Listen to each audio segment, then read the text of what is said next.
ఏమండోయ్, ఈ వెజిటబుల్ ఏంటో చెప్పుకోండి చూద్దాం. దీంతో పప్పు చేసుకుని వేడివేడి అన్నంలో తింటే అమృతం అండి. బీరకాయ పప్పు, ఆనపకాయ పప్పు అన్నీ మర్చిపోతారు.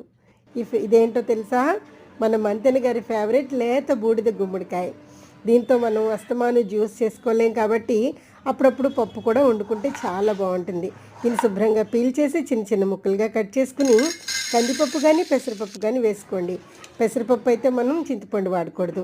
దాన్ని కుక్కర్లో వేసి 4-5 విజిల్స్ రానిచ్చి చక్కగా మ్యాష్ చేసుకుని దానిలో రుచికి సరిపడా ఉప్పు, పసుపు, కారం వేసుకోండి.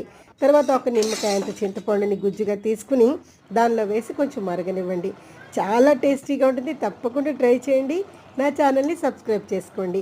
వేరే ప్యాన్లో కొంచెం నెయ్యి వేసుకుని ఆవాలు, జీలకర్ర, ఎండుమిరపకాయలు, కరివేపాకు వేసి చక్కగా పోపులో ఈ పప్పును వేసేయండి. తర్వాత టేస్ట్ చూడండి. నేను హామీ